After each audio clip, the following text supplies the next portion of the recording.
జై బీసీ, బీసీల ఐక్యత వర్ధిల్లాలి. యావత్ తెలంగాణ రాష్ట్రంలో ఇలా బీసీ ఉద్యమం అనేది గ్రామాలలో, పల్లెల్లో, పట్టణాలలో మరియు విపరీతంగా ఉద్యమం ఉధృతమవుతుంది. ఇప్పుడు చూస్తున్నాము గ్రామ పంచాయతీ ఎన్నికలలో కూడా ఇలా ఎక్కడ పోయినా నా బీసీ బిడ్డలే ఇలా ఇండిపెండెంట్గా నిలబడి అందరూ గెలవడం జరిగింది. ఇలా మొదటి దశ సర్పంచ్ ఎలక్షన్లో ఇప్పటికీ దాదాపుగా వందలాది మంది బీసీలే నిలబడాలి.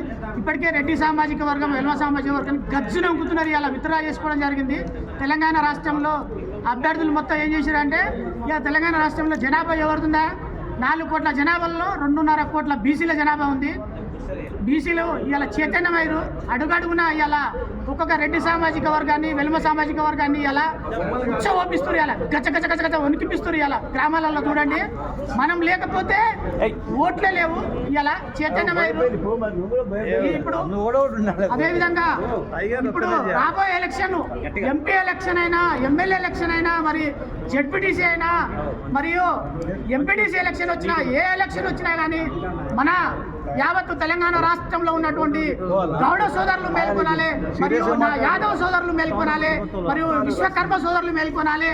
ఎందుకంటున్నానంటే, యావత్తు తెలంగాణలో ఉన్నటువంటి నా రచక సోదరులు మేల్కొనాలి, మరియు అదేవిధంగా ముదురాజ్ సోదరులు మేల్కొనాలి, మరియు నా మున్నూరు కోపు సోదరులు, మరియు ముదురాజు సోదరులు, యావత్తు తెలంగాణ రాష్ట్రంలో ఉన్నటువంటి నాయ బ్రాహ్మణులు, మరియు కుమ్మరి కమ్మరి అందరూ కూడా యావత్తు తెలంగాణ రాష్ట్రంలో ఉన్నటువంటి 136 కులాలు ఇవాళ ఒకటైనవి.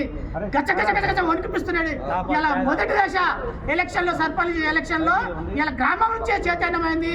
గత 40 సంవత్సరాల నుంచి ఆర్పుస్తే ఉద్యమాన్ని ప్రారంభించడం కానీ ఇవాళ మలిదశ ఉద్యమంలో యావత్తు తెలంగాణ రాష్ట్రంలో ఉన్నటువంటి కళాకారులు కానీ, కవులు కానీ, మరియు నిరుద్యోగులు కానీ, మరియు యావత్తు తెలంగాణ రాష్ట్రంలో ఉన్నటువంటి మళ్ళా యువకులు కానీ, మహిళలు కానీ ఇలా అధిక సంఖ్యలో వేలాది మందిగా ఏ ఉద్యమం అని పోయినా కానీ ప్రతి ఒక్కరి రక్తంలో ఇలా మరుగుతుందంటే బీసీ ఉద్యమే. ఎందుకంటే స్వతంత్రం వచ్చి 78 సంవత్సరాలు అవుతున్నా కానీ ఒక్కడన్నా బీసీ ముఖ్యమంత్రి కాలేదంటే ఎంత అణచివేత ఉంది తెలంగాణ రాష్ట్రంలో ఉన్నట్టే. ఈ రెడ్డి సామాజిక వర్గం, వెల్మ సామాజిక వర్గం ఎంత అణచివేస్తుందంటే, మనం ఎమ్మెల్యేలు కాకుండా అడ్డుకుంటుంది, మనం ఎంపీలు కాకుండా అడ్డుకుంటున్నారు, మనలా సర్పంచ్ కాకుండా అడ్డుకుంటున్నారు, ఇలా మళ్ళా ఎంపీటీసీ కాకుండా అడ్డుకుంటున్నారు. ఇలా చైతన్యం అయిపోయారు. మన ఓట్లు లేకపోతే ఇవాళ కాంగ్రెస్ పార్టీకి పుట్టగతులు లేవు, బీఆర్ఎస్కి పుట్టగతులు లేవు, బీజేపీ పార్టీకి పుట్టగతులు, ఇవాళ ప్రధాన పార్టీలు అయినటువంటి 3 పార్టీలకు కూడా పుట్టగతులు లేవు. రానున్న రోజులలో 2028లో బీసీల రాజ్యాధికారంగా రాబోతుంది. బీసీ ముఖ్యమంత్రి డెఫినెట్ అవుతారని కూడా యావత్తు తెలంగాణలో ఉన్నటువంటి నా బీసీ సమాజం ఇవాళ ముందస్తులో ఉందని కూడా ఈ సందర్భంగా తెలియజేస్తున్నాను. జై బీసీ, బీసీల ఐక్యత, బీసీల ఐక్యత, జై బీసీ.